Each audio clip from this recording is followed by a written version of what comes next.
जय श्री कृष्ण बंधुओं, आपके अपने चैनल भक्ति की शक्ति में बहुत बहुत स्वागत है। आप सभी को माघ पूर्णिमा की हार्दिक शुभकामनाएं। आज रविवार के दिन माघ पूर्णिमा का संयोग पड़ा है। ऐसे में आज के दिन आप सुन रहे हैं माघ पूर्णिमा के दिन सुनी जाने वाली कथाएं। तो आज हम सबसे पहले माघ पूर्णिमा की कथा सुनेंगे। और कथा सुनने से पहले हम जान लेते हैं कि माघ पूर्णिमा के दिन या रविवार के दिन पीपल का पूजा वर्जित क्यों है, पीपल की पूजा क्यों नहीं की जाती है। अब सुनते हैं माघ पूर्णिमा की कथा, जिसमें हम सबसे पहले सुनेंगे कि रविवार के दिन पीपल की पूजा क्यों नहीं की जाती है। माँ लक्ष्मी जी के परिवार में उनकी एक बड़ी बहन भी थी, जिनका नाम था दरिद्रता। एक बार उन दोनों बहनों के पास रहने का कोई निश्चित स्थान नहीं था, इसलिए माता लक्ष्मी जी और उनकी बड़ी बहन दरिद्रता श्री विष्णु भगवान के पास गई और उससे बोली, हे जगत के पालनहार, कृपया हमें रहने का स्थान दीजिए। विष्णु भगवान जी से पीपल को यह वरदान प्राप्त था कि जो भी व्यक्ति शनिवार को पीपल की पूजा करेगा, उसके धन का ऐश्वर्य कभी नष्ट नहीं होगा। इसलिए श्री विष्णु भगवान ने कहा कि आप दोनों ही पीपल के वृक्ष पर वास करो। इस तरह वह दोनों बहनें पीपल के वृक्ष में रहने लगी। जब कुछ समय बाद श्री विष्णु भगवान ने माता लक्ष्मी जी से विवाह करना चाहा, तो माता लक्ष्मी जी ने इनकार कर दिया, क्योंकि उनकी बड़ी बहन दरिद्रता का विवाह अभी तक नहीं हुआ था और उनके विवाह के बाद ही वह श्री विष्णु भगवान से विवाह कर सकती थी। इसलिए उन्होंने दरिद्रता से पूछा कि वह कैसा वर पाना चाहती है। तो दरिद्रता ने बताया कि वह ऐसा पति चाहती है जो कभी पूजा पाठ ना करे और उसे ऐसी जगह पर रखे जहाँ पर कोई भी पूजा पाठ ना करता हो। श्री विष्णु भगवान जी ने उसके लिए ऋषि नामक बरचुना और वे दोनों विवाह सूत्र में बंध गए। अब दरिद्रता की शर्त अनुसार उन दोनों को ऐसे स्थान पर वास करना था जहां पर कोई भी धर्म कार्य नहीं होता था। ऋषि उसके लिए उनका मनभावन स्थान ढूंढने निकल पड़े, लेकिन उन्हें कहीं पर भी ऐसी जगह नहीं मिली। दरिद्रता उनके इंतजार में विलाप करने लगी। तब श्री विष्णु भगवान ने पुनः लक्ष्मी जी के समक्ष विवाह का प्रस्ताव रखा। तो लक्ष्मी जी बोली, जब तक मेरी बहन की गृहस्थी नहीं बसती है प्रभु, मैं भी तब तक विवाह नहीं कर सकती। धरती पर ऐसा कोई स्थान नहीं है जहाँ कोई धार्मिक कार्य ना होता हो। तब उन्होंने अपने निवास स्थान पीपल को रविवार के दिन दरिद्रता और उसके पति को दे दिया। इसलिए हर रविवार को पीपल के नीचे देवी देवताओं का वास न होकर दरिद्रता का वास होता है। इसलिए रविवार के दिन पीपल की पूजा वर्जित मानी जाती है। पीपल को श्री विष्णु भगवान के वरदान प्राप्त हैं, जो कि व्यक्ति शनिवार को पीपल का पूजा करेगा उन पर माँ लक्ष्मी जी की अपार कृपा रहेगी और उसके घर का ऐश्वर्य भी कभी नष्ट नहीं होगा। और इसी लोक विश्वास के आधार पर लोग पीपल के वृक्ष को काटने तक से आज भी डरते हैं। लेकिन यह भी बताया गया है कि यदि पीपल के वृक्ष को काटना बहुत ज्यादा जरूरी हो तो उसे केवल रविवार को ही काटा या छाटा जा सकता है। प्राचीन समय की बात है कि एक बार देव ऋषि नारद स्वर्ग लोक में भ्रमण करते हुए बैकुंठ लोक पहुंचे। वहां उन्हें श्री हरि विष्णु के शंख, चक्र, गदा और पद्मधारी रूप का दर्शन हुआ। उसके चरणों में प्रणाम करते हुए नारद जी ने प्रश्न किया, भगवान, कलयुग में ऐसा कौन सा व्रत है जिससे मनुष्य जीवन के समस्त कष्टों से मुक्त होकर पुण्य लाभ प्राप्त कर सकते हैं तथा अंत काल में मोक्ष को भी प्राप्त हो। तब श्री लक्ष्मी नारायण भगवान ने कहा कि हे नारद, जो मनुष्य 32 पूर्णिमा तिथियों तथा श्रद्धा और नियम पूर्वक उपवास करता है, श्री सत्यनारायण कथा का पाठ करता है, चंद्रमा को अर्घ देता है तथा ब्राह्मण को दान करता है, वह समस्त पापों से मुक्त होकर विष्णु लोक को प्राप्त होता है। अब मैं इस व्रत से संबंधित एक कथा का वर्णन करता हूँ, कृपया ध्यान पूर्वक सुनिए। प्राचीन काल में विदिशा नगरी में धर्मदत्त नाम का एक ब्राह्मण रहा करता था। वह बहुत निर्धन होते हुए भी अत्यंत धर्मनिष्ठ और भक्तिभाव वाला होता था। एक बार उसे स्वप्न में, अब सुनते हैं माघ पूर्णिमा व्रत की कथा। द्वापर युग में एक समय की बात है, यशोदा जी ने श्री कृष्ण से कहा कि हे कृष्ण, तुम सारे संसार से उत्पन्न करता, पालन करता और उसके संहार करता हो। आज कोई ऐसा व्रत मुझसे कहो जिसके करने से मृत्यु लोक में स्त्रियों को विधवा होने का भय ना रहे और वह व्रत सभी मनुष्यों की मनोकामनाएं भी पूर्ण करने वाला हो।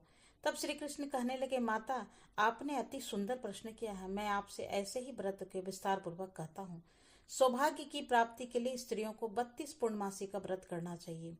इस व्रत के करने से स्त्रियों को सौभाग्य संपत्ति मिलती है। यह व्रत अचल सौभाग्य देने वाला और भगवान शिव के प्रति मनुष्य मात्र की भक्ति को बढ़ावा वाला है। यह यशोदा जी की कहने लगी कि कृष्ण, सबसे पहले इस व्रत को मृत्यु लोक में किसने किया, इसके विषय में भी मुझे विस्तार पूर्वक बताओ।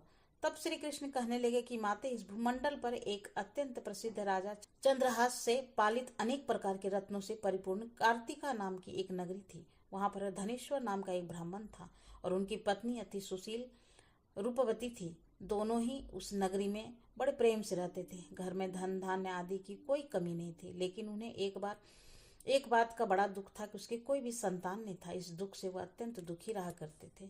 एक समय एक बड़ा तपस्वी योगी उस नगरी में आया और वह योगी उस ब्राह्मण के घर को छोड़ अन्य सभी घरों से भिक्षा लाकर भोज किया करता था।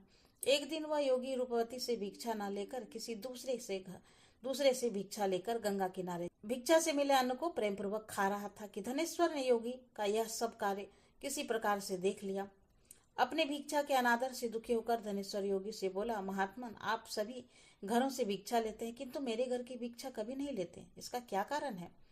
तब योगी ने कहा कि निसंतान के घर की भीख पतितों के अन्न के समान होता है और जो पतितों का अन्न खाता है वह भी पतित हो जाता है। क्योंकि तुम निसंतान हो, इसलिए पतित हो जाने के भय से मैं तुम्हारे घर की भिक्षा नहीं लेता।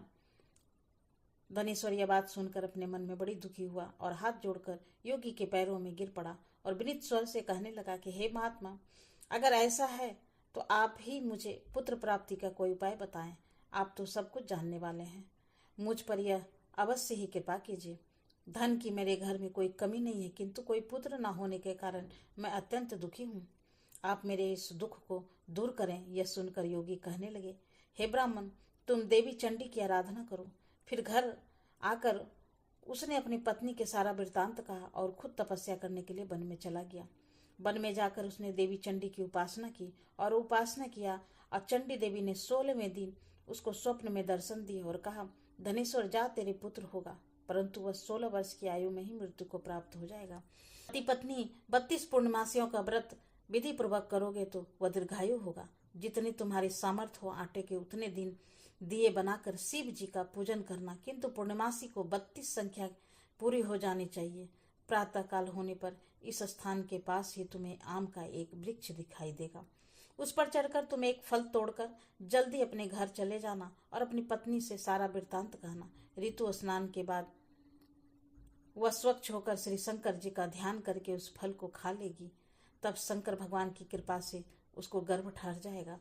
जब वह ब्राह्मण प्रातः काल उठा तो उसने उस स्थान के पास ही एक आम का वृक्ष देखा, जिस पर अत्यंत सुंदर आम का एक फल लगा हुआ था। ब्राह्मण ने उस आम के वृक्ष पर चढ़कर फल तो तोड़ने का प्रयास किया, किंतु वृक्ष पर कई बार प्रयास करने पर भी वह चढ़ नहीं पाया। अब तो ब्राह्मण को बड़ी चिंता हुई। तब वह विघ्न विनाशक श्री गणेश जी की वंदना करने लगा कि हे दयानिधि, अपने भक्तों के विघ्नों का नाश करके उनके मंगल कार्य को करने वाले, दुष्टों का नाश करने वाले, रिद्धि सिद्धि के देने वाले, आप मुझ पर कृपा करें। प्रभु, मुझे इतना बल दे कि मैं अपने मनोरथ को पूर्ण कर सकूं। इस प्रकार सच्चे मन से गणेश भगवान की प्रार्थना करने पर वह भगवान की कृपा से वृक्ष पर चढ़ गया। वृक्ष पर से फल तोड़कर उसने घर आकर अपनी पत्नी को वह फल लाकर दे दिया और उसकी पत्नी ने अपनी पति के कहे अनुसार उस फल को खा लिया और वह गर्भवती हो गई। देवी चंडी की असीम कृपा से उसे एक अत्यंत सुंदर पुत्र हुआ, जिसका नाम उन्होंने देवीदास रखा। माता पिता के हर्ष और शोक के साथ वह बालक शुक्ल पक्ष के चंद्रमा की तरह अपने पिता के घर में पढ़ने लगा। देवी की कृपा से वह बालक बहुत ही सुंदर, सुशील और विद्या में बहुत निपुण हो गया। देवी की आज्ञा अनुसार उनकी माता ने 32 पूर्णमासी का व्रत रखना आरंभ कर दिया, जिससे उसका पुत्र बड़ी आयु वाला हो जाए। 16वां वर्ष लगते ही देवीदास के माता पिता को बड़ी चिंता हो गई कि कहीं उसके पुत्र की इस वर्ष मृत्यु न हो जाए।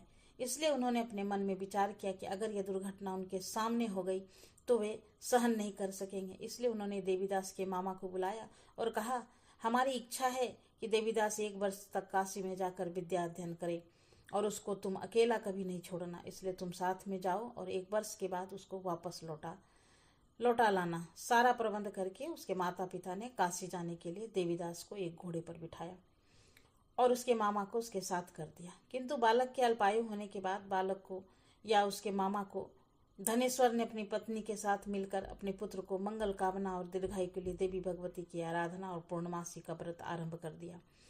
इस प्रकार बराबर 32 पूर्णमासी का व्रत पूरा किया। कुछ समय बीतने के बाद एक दिन ये दोनों मामा और भांजे रास्ते में रात बिताने के लिए किसी ग्राम में ठहरे। उस दिन उस गांव के एक ब्राह्मण की अत्यंत सुंदरी, सुशीला, विदुषी और गुणवती कन्या का विवाह होने वाला था। जिस धर्मशाला के अंदर वर और उसकी बाराती ठहरी हुई थी, उसी धर्मशाला में देवीदास और उसके मामा भी ठहरे हुए थे।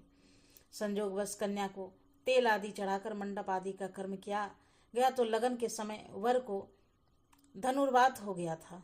वह हिलने डुलने और चलने के में बिल्कुल असमर्थ हो गया था।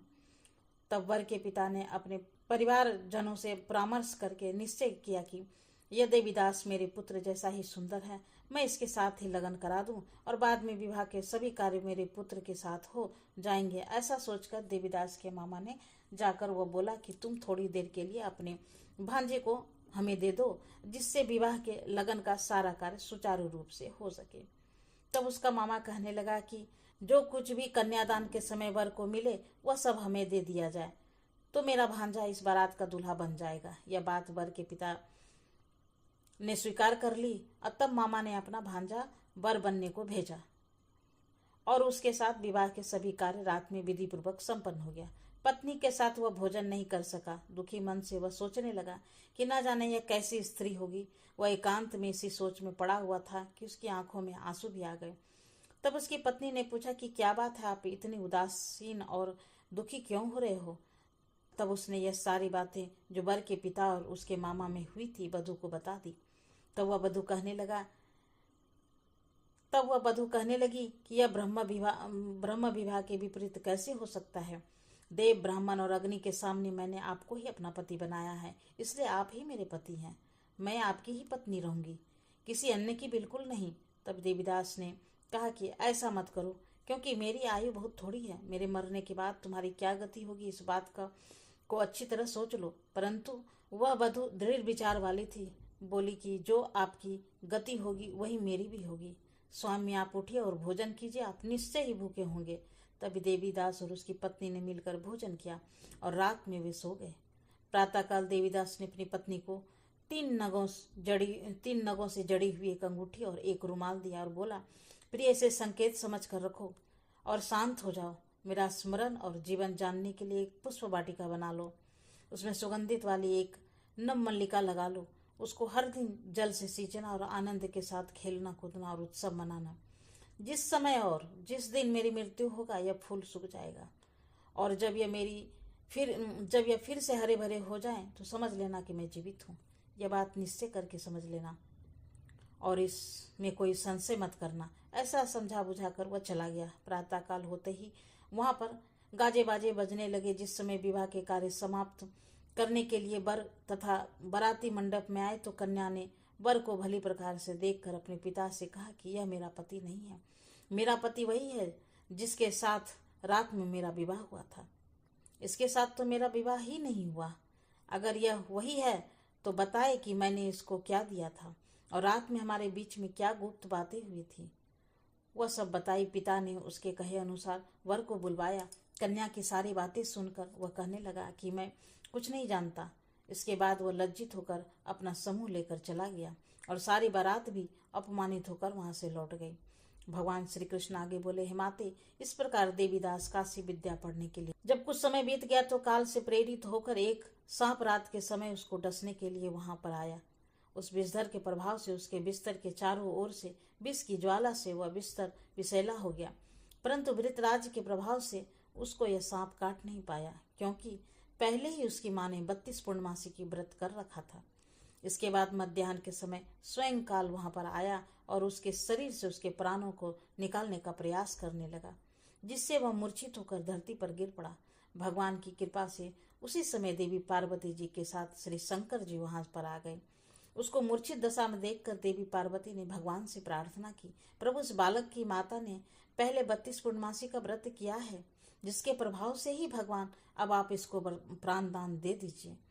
देवी के कहने पर भक्त वत्सल भगवान ने उस बालक को प्राण दान दे दिया। इस व्रत के प्रभाव से काल को भी पीछे हटना पड़ा और देवीदास स्वस्थ होकर बैठ गया। उधर उसकी पत्नी उसके काल की प्रतीक्षा क्या करती थी। एक दिन उसने देखा कि उस पुष्प वाटिका में पत्र पुष्प कुछ भी नहीं रहे, सब कुछ सूखकर नष्ट हो गया। तो उसे बड़ा आश्चर्य हुआ, किंतु कुछ ही क्षण में वह सब वाटिका पहले की तरह हरी भरी हो गई। तब वह समझ गई कि उसके पति पुनर्जीवित हो गए हैं। यह देखकर वह बहुत प्रसन्न होकर अपने पिता से कहने लगी, पिताजी, मेरे पति जीवित हैं, आप उनको ढूंढिए। जब 16वां वर्ष बीत गया है तो देवीदास भी अपने मामा के साथ काशी से वापस अपने घर के लिए चल पड़ा। इधर उसके ससुर उसको ढूंढने के लिए घर से जाने ही वाले थे। वह दोनों मामा भांजा वहीं पर आ गए। उसको आया देखकर उसका ससुर बड़ी प्रसन्नता के साथ उसे अपने घर में ले गया। उस समय नगर के निवासी भी वहां इकट्ठा हो गए और फिर सबने निश्चय किया कि अवश्य ही इस बालक के साथ इस कन्या का विवाह हुआ था। उस बालक को जब कन्या ने देखा तो पहचान लिया, कि कहा कि यही तो वही है जो संकेत करके गए थे। फिर सब कहने लगे कि भला हुआ जो यह आ गए, और तब सब नगरवासियों ने खुद आनंद मनाया। कुछ दिन के बाद देवीदास अपनी पत्नी और अपने मामा के साथ अपने ससुर के घर से बहुत सारा उपहार लेकर अपने घर की ओर चल पड़ा। जब वो अपने नगर के निकट गया तो कई लोगों ने उसे देखकर उसके माता पिता को पहले ही जाकर सूचना दे दी कि तुम्हारा पुत्र देवीदास अपनी पत्नी और मामा के साथ आ रहा है। ऐसा सुनकर पहले तो उन्हें विश्वास ही नहीं हुआ, किंतु जब और लोगों ने भी आकर उनकी बात का समर्थन किया तब उन्हें बड़ा आश्चर्य हुआ। इतने में ही देवीदास भी अपने घर पहुंच गया और देवीदास ने अपने माता पिता के चरणों में सिर रखकर प्रणाम किया और उसकी पत्नी ने भी अपने ससुर के चरणों को स्पर्श किया। तो माता पिता ने अपने पुत्र और पुत्र वधू को अपने हृदय से लगा लिया और सबकी आंखों से प्रेम के आंसू बहने लगे। अपने पुत्र और पुत्र वधू के आने की खुशी में धनेश्वर ने बड़ा भारी उत्सव किया और ब्राह्मणों को भी बहुत सी दान दक्षिणा देकर प्रसन्न किया। भगवान श्री कृष्ण कहने लगे, माते इस प्रकार धनेश्वर 32 पूर्णमासियों के व्रत के प्रभाव से पुत्रवान हो गया। जो भी स्त्रियां इस व्रत को करती है वे जन्म जन्मांतर में भी वैधव का दुख नहीं भोगती है और सदैव सौभाग्यवती रहती है। ये मेरा वचन है, इसमें कोई संदेह नहीं। यह व्रत पुत्र पौत्रों को देने वाला तथा संपूर्ण मनोकामनाओं को पूर्ण करने वाला है। 32 पूर्णमासियों के व्रत करने से व्रत की सारी इच्छाएं भगवान की कृपा से पूर्ण हो जाती है। यदि पूर्णिमा व्रत की कथा सभी कोई प्रेम से बोलिए, श्री कृष्ण भगवान की जय, सत्यनारायण भगवान की जय, चंद्रदेव की जय। उम्मीद है ये वीडियो आप लोगों के लिए उपयोगी साबित हुई है। यदि थोड़ी सी भी आप लोगों के लिए उपयोगी साबित हुई है तो लाइक कीजिए, शेयर करना तो बिल्कुल भी नहीं भूलिए। तो मिलते हैं एक नई वीडियो में नई जानकारी के साथ, तब तक के लिए नमस्कार। Thanks for watching.